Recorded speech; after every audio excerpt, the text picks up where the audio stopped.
है ये देन है हमारे बहुत पुराने महर्षियों की, जिन्होंने पूरी तरह से अध्ययन करके पूरा टेक्निकली एक एक आसन तैयार किया। 84 यानी 84 तरह के आसन होते हैं और हर आसन का अपना एक महत्व है। हमारे हर बॉडी पार्ट के लिए योगा आसन बहुत ही गहराई से काम करता है सेल्यूलर लेवल पर। योगा जो है, चाहे औरत हो, मर्द हो, बच्चा हो, सबके लिए बहुत इम्पॉर्टेंट है। अब जब मेनोपॉज वुमेन की बात आती है कि मेनोपॉज जब होने वाला है या पेरी मेनोपॉज की स्थिति से जब औरतें गुजर रही हैं, तो उस टाइम पर क्या होता है कि औरतों को एक तो सबसे बड़ी ब्लेसिंग ये होती है कि जो उनके पीरियड्स आते हैं ना, उसमें जो हार्मोन्स रिलीज होते हैं उससे उनका हार्ट प्रोटेक्टेड रहता है, उनकी बोन्स बहुत स्ट्रांग होती हैं and they enjoy good skin, luscious hair. तो होता क्या है, जैसे ही पेरीमेनोपॉज की स्थिति आती है आफ्टर मिड 40s या 40s के बाद, कईयों को तो आजकल लेट 30s में भी स्टार्ट हो रहा है पेरीमेनोपॉज। तो उसमें क्या होता है, हार्मोन्स फ्लक्चुएशन स्टार्ट होती है और हार्मोन्स डिक्लाइन करने लगते हैं। अब यहाँ पर आ जाती है एक ऐसी स्थिति जहाँ पे एक औरत का मन भी परेशान हो रहा है और शरीर में भी अफेक्ट सर से लेके पांव तक पड़ रहा है, बिकॉज सारे हार्मोन्स जो अभी तक पूरे एम्पल अमाउंट में आपकी बॉडी रिलीज कर रही थी, अब वो धीरे धीरे डिक्लाइन होने लगा है। अब स्किन जो है उससे मॉइस्चर धीरे धीरे गायब होने लगेगा, बिकॉज जो सेल है वो सिकुड़ेगा, कोलाजन वैसा नहीं बनेगा। वही चीज हेयर के साथ है, प्रोटीन सिंथेसिस अच्छे से नहीं होता है, तो बालों का जो प्रोटीन है केराटिन, वो भी ठीक से नहीं डेवलप होता है। तो योगा का यहाँ पे एक सबसे बड़ा जो खास रोल है, yoga means what? Yoga means yog, union of body, mind and soul. अब योगा एक्सरसाइज से डिफरेंट होता है। वो कैसे डिफरेंट होता है? बिकॉज हर एक योगा आसन, 84 तरह के योगा आसन होते हैं, हर योगा आसन का अपना एक महत्व होता है आपके पूरे बॉडी, पूरे फिजियोलॉजिकल फंक्शन के लिए। एक्सरसाइज जब एक इंसान करता है तो क्या होता है, हार्ट रेट बढ़ता है, ब्लड प्रेशर बढ़ता है और ऑक्सीजन जो ऑर्गन में डिप्लीट होती है, उस टाइम पर यही हो रहा है जब एक्सरसाइज चल रही है, एक नॉर्मल फिजिकल एक्सरसाइज, जैसे आप जिम जा रहे हैं, ठीक है। अब योगा में क्या होता है, जब एक इंसान योगा करता है, योगा इज डिफरेंट बिकॉज आप जैसे ही एक आसन धारण कर रहे हैं उसमें आप अपनी मसल स्ट्रेंथ बिल्ड कर रहे हैं। मान लीजिए आप ताड़ आसन कर रहे हैं, ताड़ आसन यानी इंग्लिश में ट्री पोज को कहते हैं। तो जब आप एक ताड़ आसन को मेंटेन करते हैं तो आप देखिए कि आप अगर अपनी आंखें बंद करेंगे तो आप गिर सकते हैं, ठीक है। क्यों? क्योंकि वो एक बैलेंसिंग पोज है। आप अपनी आंखें खोल के ताड़ आसन को जब मेंटेन करते हैं, प्रैक्टिस कर रहे हैं, you are balancing your mind, body and soul. अब यहाँ पे बहुत ही सेल्यूलर लेवल पे काम हो रहा है, जो आपका माइंड को काम करेगा। कोई भी चीज जब माइंड को काम करेगी तो वो मेडिटेटिव हो जाएगी।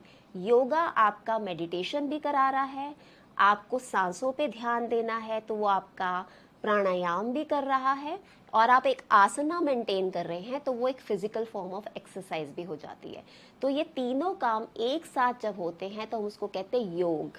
जब एक मेनोपॉजल वुमेन जिसको बहुत ज़्यादा फ्रस्ट्रेशन, इरिटेशन, गुस्सा आता है, ठीक है, बहुत सारे वो मेंटल चैलेंजेस से गुजरती है, यहाँ तक कि मेनोपॉजल वुमेन को डिप्रेशन की भी शिकायत होती है और ये बहुत कॉमन है। और उस टाइम पर मेनोपॉजल वुमेन की जिम्मेदारी बनती है अपने प्रति कि वो योगा का सहारा ले।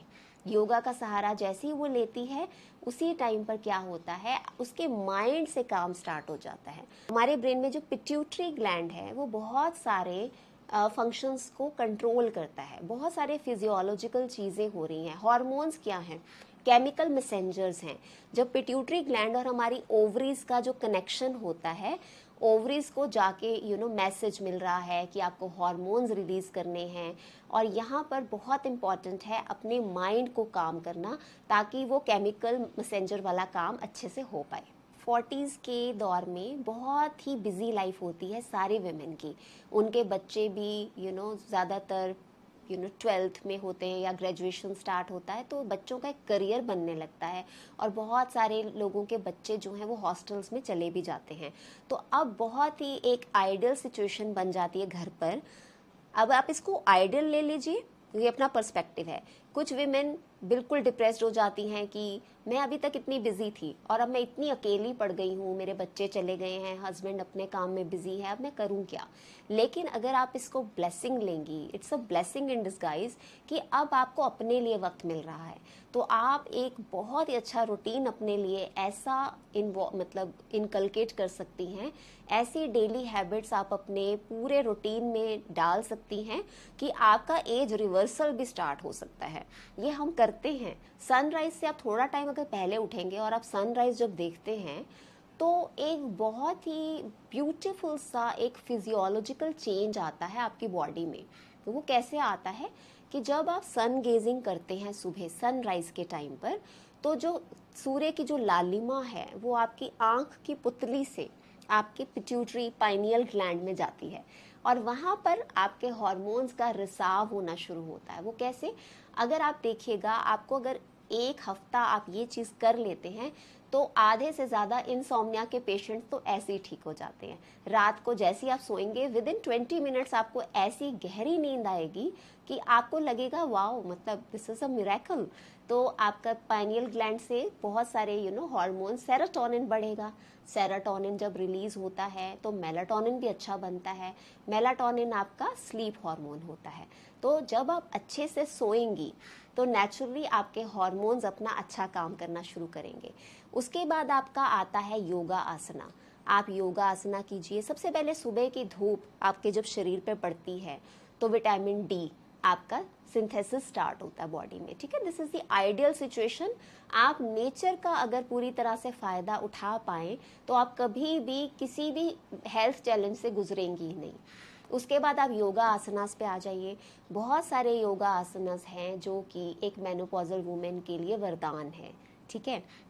और मेनोपॉजल वुमेन के लिए सबसे ज़्यादा इम्पॉर्टेंट एक और चीज़ है कि अपना मसल मास जो है वो बना के रखें। मसल मास को मेंटेन करना बहुत ज़रूरी है क्योंकि एनर्जी जो है वो मांगती है मसल। अगर आपकी मसल्स ही सैग हो जाएंगी तो जो भी आप खाना खाएंगी तो चर्बी आके आपके इस एरिया में लगेगी, ठीक है। तो आपको अपनी मसल्स अच्छी तरह से बिल्ड करनी है। उसके लिए आपको स्ट्रेंथ ट्रेनिंग की ज़रूरत होती है, वेट बियरिंग एक्सरसाइजेज। बहुत सारे योगा आसनास हैं जिसमें वेट बियरिंग एक्सरसाइजेज बहुत ज़्यादा अच्छी होती है। कि सूर्य नमस्कार अपने आप में बहुत ही अच्छा आसना है। उसमें आपका क्या फ़ायदा हो रहा है, एक तो आपके सेल्यूलर लेवल पे डिटॉक्सिफिकेशन हो रही है और हर आसना में आपका एक वेट बियर हो रहा है आपकी आर्म्स पे, आपकी लेग्स पे, हर अंग पे, ठीक है। लेकिन अब इसका करने का तरीका क्या है। बहुत सारी विमेन क्या है, पावर योगा के नाम पर इस चीज़ को फास्ट करती हैं। उसमें पावर योगा में सिर्फ आपकी कैलोरीज बर्न होती हैं, आप उसमें वो वाला फ़ायदा इतना नहीं उठा पाते जो एक हॉलिस्टिक बेनिफिट आपको चाहिए। हॉलिस्टिक बेनिफिट आपको क्या चाहिए, सपोज आपने एक 12 सेट का सन सैल्यूटेशन उठाया, अब आपने उसको स्टार्ट किया करना, तो आइडली क्या होना चाहिए, हर आसन पे आप अगर 30 सेकंड रुक पाएं, उससे ज़्यादा आइडल कुछ नहीं है। और उस 30 सेकंड के रुकने के साथ अगर आप अपने ब्रेथ को वॉच कर पाएं कि किस तरह से आपकी ब्रीदिंग एक्सेलेशन और इनहेलेशन एक रिदम में आ रही है, ठीक है।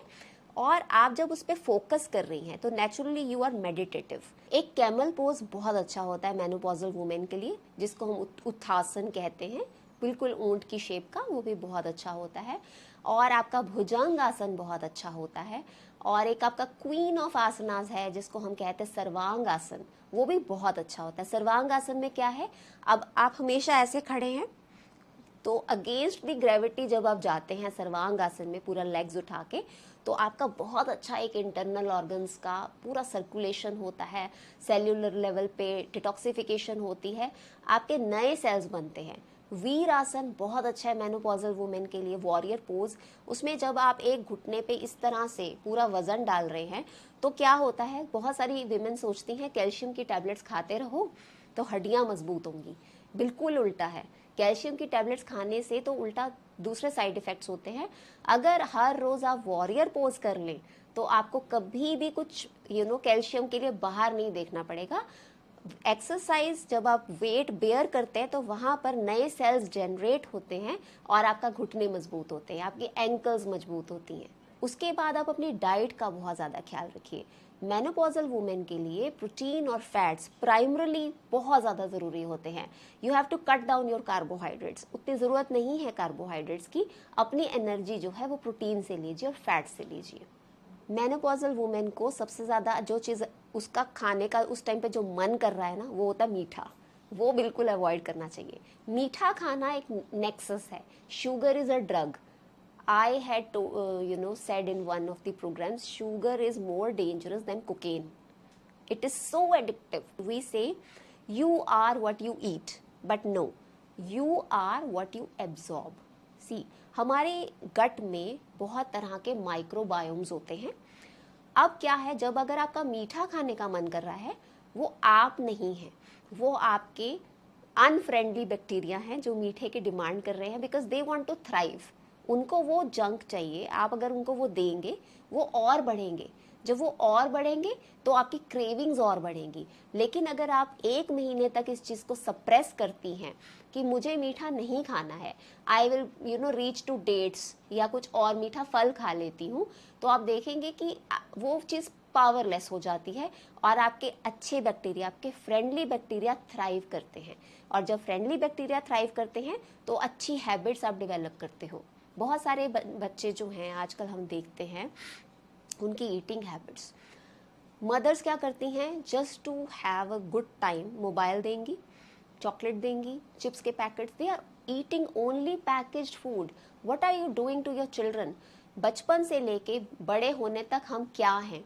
हम वो माइक्रोबायोम है जो हमारे गट में है।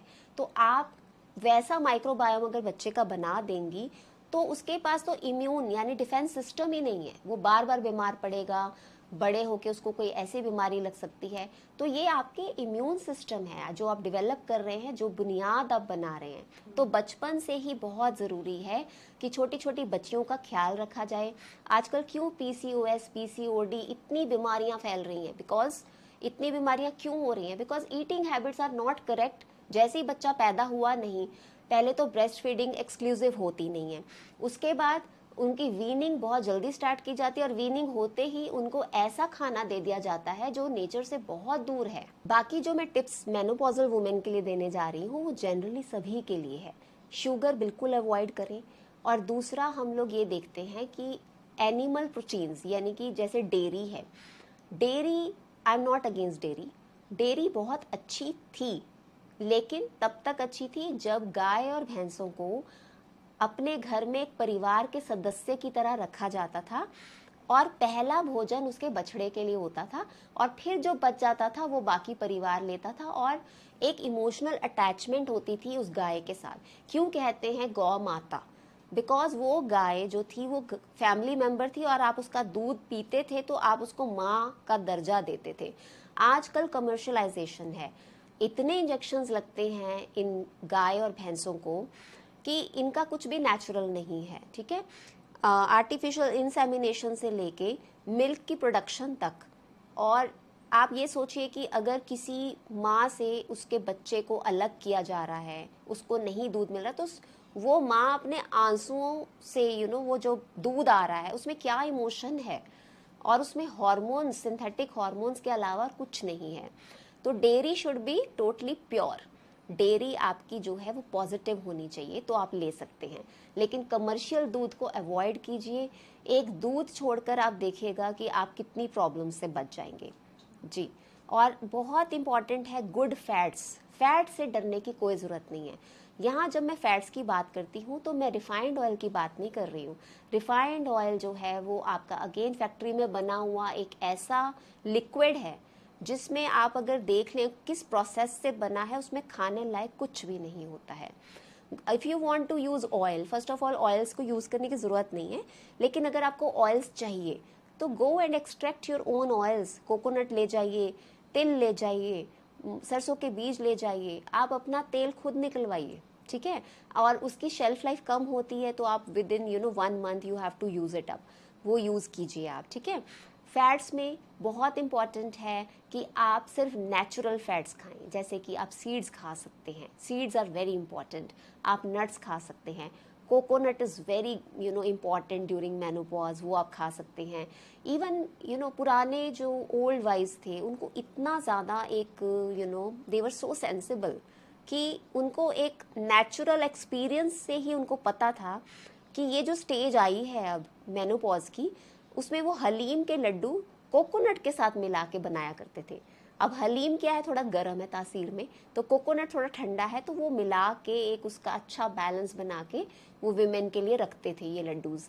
तो ये इस तरह के असेंशियल फैटी एसिड्स बहुत ज़्यादा इंपॉर्टेंट है डाइट में। मेनोपॉजल वुमेन का पूरा जर्नी ईजी करने के लिए अब क्रक्स में मैं आपको बताती हूँ। सबसे पहले बहुत इम्पॉर्टेंट है नेचर के साथ जुड़ना। अर्थिंग उसमें आती है। अर्थिंग होती है जब आप नंगे पाँव ज़मीन पर चलते हैं। ज़मीन वैसी नहीं कि आप सेकंड थर्ड फ्लोर पे रह रहे हैं और फर्श पे चल रहे हैं, दैट इज़ नॉट अर्थिंग। आपको नेचर के साथ जुड़ना है। नंगे पाँव घास पे चलिए और तब चलिए जब ओस की बूंदें हों उस पर। इससे क्या होता है कि अर्थ का नेगेटिव चार्ज होता है, तो वो जब हमारी बॉडी को एक इक्विलिब्रियम लेके आता है, बैलेंस में लेके आता है। आप सनसेट भी देखिए, आप सनराइज भी देखिए, आप योगा आसना कीजिए, आप फैट्स लीजिए, प्रोटीन्स लीजिए, क्लीन प्रोटीन्स लीजिए। व्हेन आई से क्लीन प्रोटीन्स, तो दैट मीन्स अगर आप ब्रोकली का प्रोटीन ले रही हैं, आपको लगेगा कि मुझे तो चिकन खाना चाहिए प्रोटीन के लिए, ठीक है, चिकन खाइए अगर आपको लगता है कि क्लीन है प्रोटीन, ठीक है, जिस तरह डेयरी की बात की। तो आप जैसे ब्रोकली ले रही हैं तो that is more bio available, your body absorbs it so readily. Otherwise क्या होता है, आप चिकन खा रहे हैं, फिश खा रहे हैं, अगर आपकी बॉडी एब्जॉर्ब ही नहीं कर रही है तो उसका कोई फायदा नहीं है, ठीक है। तो आपको कुछ ऐसे प्रोटीन्स और फैट्स लेने हैं आपकी बॉडी उसको रिजेक्ट नहीं करे, otherwise you are just paying for expensive urine and stool, ठीक है। और एसेंशियल फैटी एसिड्स बहुत इंपॉर्टेंट है। खुश रहने के लिए आपको योगा आसना बहुत हेल्प करेगा। Pranayama is very important, again breath work आ जाता है। जब आप अपना ब्रीदिंग एक्सरसाइज करते हैं तो आपका पैरासिम्पैथेटिक नर्वस सिस्टम एक्टिवेट होता है। जब ये चीज़ होती है तो आपका अपने आप सारे ग्लैंड्स अच्छे से काम करते हैं। You keep your depression at bay. आपका मन करता है अपनी हॉबीज़ को परस्यू करने का। एंड बिजी रहना बहुत ज़्यादा ज़रूरी है। पॉजिटिव आउटलुक रखिए लाइफ के प्रति कि अब जो स्टेज आई है ये सिर्फ मेरा वक्त है, मैं सबके लिए जी ली, अब अपने लिए जीने का वक्त आ गया है।